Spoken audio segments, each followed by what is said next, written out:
Hi, welcome to the playthrough of Hunting Sasquatch by SpyGlass Games. We're going to take you through a very complex turn, but before we start, we'd like to go ahead and show you the components of the game. The first component we'd like to show you are the location cards. These are the cards that represent the creatures that you have to encounter in your hunt for Sasquatch. They always go in the middle of the table so everyone has a chance to see them. And every card has a death track, a victory track, a trap, a reward, and a doomed hunter. These will all come into play when we go through the turn, and I will explain them at that time. You also will see here that we have a variety of tokens. These lovely tokens with the red circle are our anti-tokens. Don't let the name fool you. When you retain a trap on the location card, you will receive an anti-token most likely. Anti-tokens can be used strategically because they cancel out dice. So when you make a roll, you first apply your anti-token, and that will be actually beneficial in some cases when it comes to the death track. We'll show you that later as well. Evidence tokens are your reward. Every evidence token is worth 2 points, and you are only allowed to have one of each unique token to be able to apply it to the game total at the end. You can always go towards a location that may give you a duplicate evidence, but please understand that you will not be able to attain the evidence. You just get the card and the victory points that the card represents. The last 2 tokens are the wildcard token, which if you have one is great because it allows you to flip a hunter die to a face of your choice, or the horseshoe token, which gives you the right to re-roll to capture your card a second time without having to utilize the fake die. But my personal favorite deck is the hunter deck, because these are the folks that are out hunting Sasquatch. Every hunter has a specific and special ability, and please don't become attached to your hunters because chances are you're going to go at least through a few of them before the end of the game.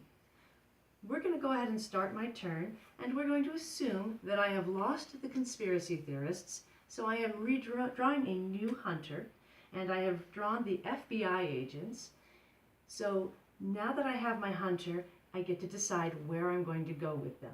The first thing I want to try and match up is the doomed hunter, because doomed hunters guarantee death. You don't want to have a match.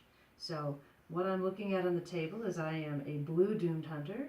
I do not match anything that is sitting on the table, so I can go ahead and try for any of the locations available to me on the table.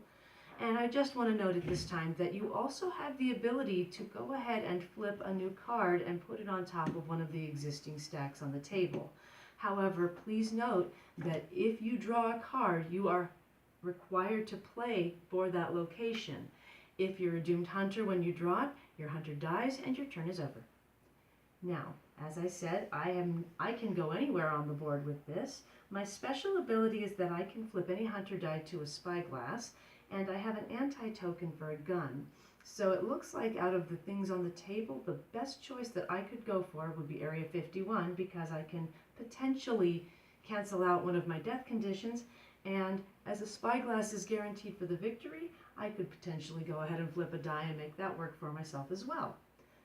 You have 8 hunter die. You are not required to roll them all. However, because I like the best odds, I'm going to go ahead and roll them all, see what happens. All right, the first thing I'm going to want to do during my turn is I'm going to want to apply that anti-token, because that's what you're required to do. So I do have a gun. I'm going to take my anti-token, put it on top of the dice that's canceling out, and remove that dice from the game completely. With the remaining die, what I need to do now is apply my death conditions first, and then if I'm able, go ahead and apply to my victory. In this case, I do have a skull.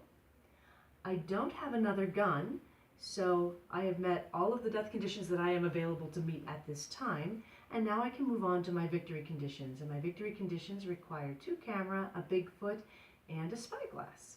Well, I do not happen to have any big feet, and I do not have any cameras. However, I do have a SpyGlass. Oh, I was wrong. I do have a Bigfoot. So I can go ahead and apply my Bigfoot, and I can apply my SpyGlass, and now I have a couple of options. I can decide that this is where I want to stop because I don't believe that I'm going to have any luck further than this. If I choose to do that, I have to take the trap. In this case, the trap would be a camera anti-token. I would take the trap and I would end my turn there. However, I am feeling a little bit lucky today. I don't have a horseshoe token, but I am going to go ahead and roll my fake die to see if I actually get a horseshoe. And I do, and that's wonderful. That means that I can actually re-roll the remaining 4 die to see if I can capture the location.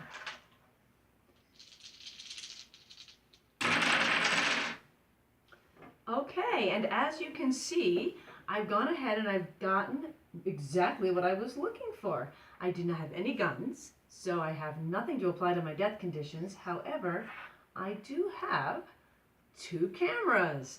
Therefore, I can take the location. I go ahead and take all the dice off. I pull location number area 51. I put it over here.